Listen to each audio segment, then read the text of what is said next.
नमस्कार भैया बहनों, आज मैं आपके लिए लेकर आया हूँ कक्षा 10 की हिंदी की पुस्तक क्षितिज से काव्य खंड का पहला पाठ सूरदास के पद का भाग 2। तो आज हम सूरदास के पद में से दूसरा पद पढ़ेंगे। तो आइए पढ़ते हैं दूसरा पद।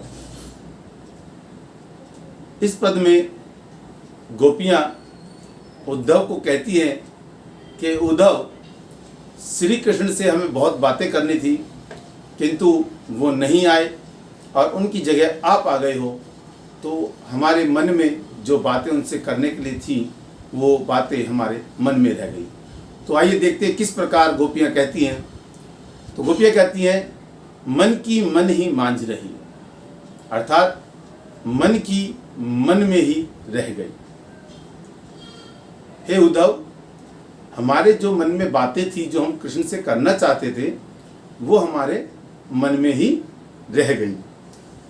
और फिर पूछती है उद्धव से कि कहिए जाई कौन पे उधो ना ही परत कही, कि कहिए जाई कहने के लिए जाएं कौन पे, किसके पास, उधो तुम बताओ हमें अब, क्योंकि जो बातें हमें कृष्ण से करनी थी वो हम किसी और से तो नहीं कर सकती। तो अब तुम ही बताओ हम किसके पास जाएं उन बातों को कहने के लिए। और अवधि आधार आस आवन की तन मन व्यथा सही। और हमने श्री कृष्ण जब मथुरा गए थे और अभी तक लौट के नहीं आए हैं, जो इतना समय हम लोगों ने उनकी याद में बिताया है, ये जो अवधि यानी एक समय काल जो हमने बिताई है, आधार यहाँ पर श्री कृष्ण के लिए प्रयोग किया गया है। गोपियाँ उन्हें अपने जीवन का आधार मानती हैं, अपने प्राणों का आधार मानती हैं। तो अवधि आधार आस आवन की, तो अपने प्राणों के आधार श्री कृष्ण के आने की आशा में ही तन मन व्यथा सही, हमने इतने समय तक अपने तन और मन की व्यथा को सहा है। तन और मन की व्यथा को किस प्रकार सहा उन्होंने? कृष्ण की याद में भूख प्यास सब भूल गई, दिन रात सिर्फ कृष्ण को याद करती थी। इस प्रकार वो दुबली पतली हो गई। ये तन की व्यथा सही, शरीर को कष्ट। और मन, जब किसी काम में मन नहीं लगता था तो घर वाले ताना देते थे, तो मानसिक रूप से भी उन्होंने परेशानियां झेली। तो केवल एक आशा पर कि श्री कृष्ण लौट के आएंगे और हमारे इन दुखों को दूर करेंगे। तो इस प्रकार इन पंक्तियों का अर्थ था। आगे हम देखते हैं।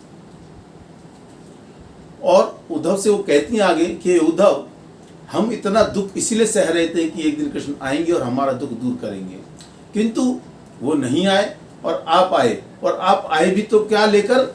योग मार्ग का संदेश लेकर। तो जानते हैं आपका योग मार्ग का संदेश सुनकर हमें कैसा लगता है।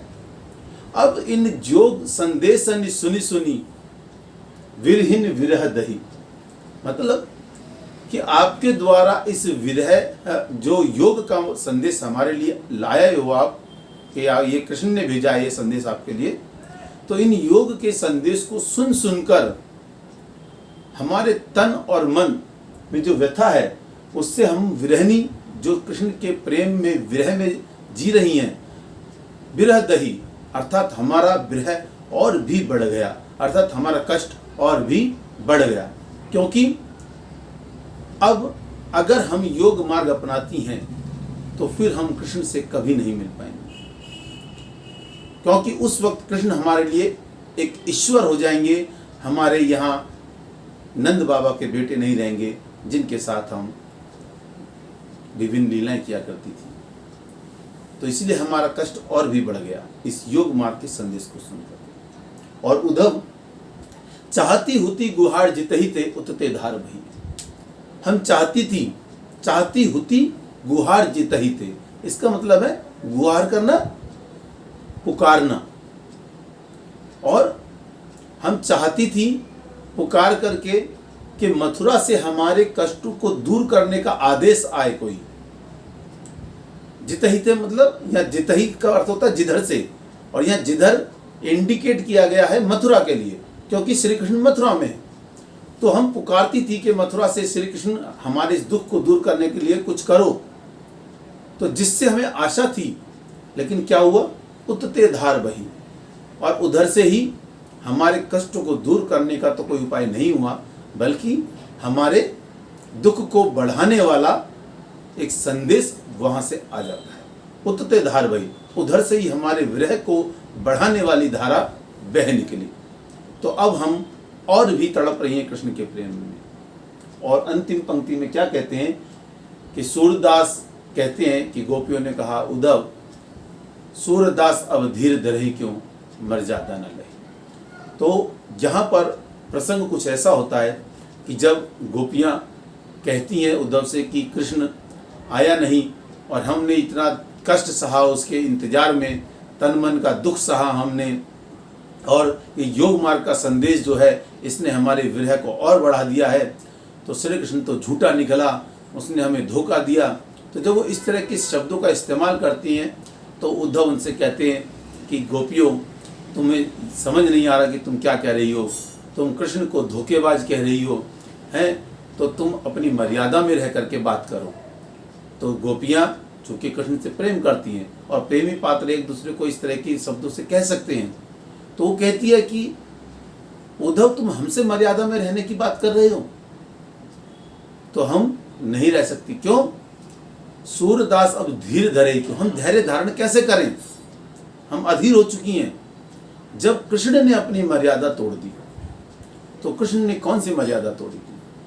तो यहाँ पर हम आपको बताएं कि कृष्ण ने जो मर्यादा तोड़ी थी वो ये थी कि एक तो जो योग मार्ग था वो स्त्रियों के लिए वर्जित था, और वही संदेश लेकर के जब आते हैं उद्धव, तो गोपियाँ उनसे नाराज होती कि कृष्ण ऐसा कैसे कह सकता है कि हम योग मार्ग अपना लें, जबकि वो जानता हमें अच्छे से।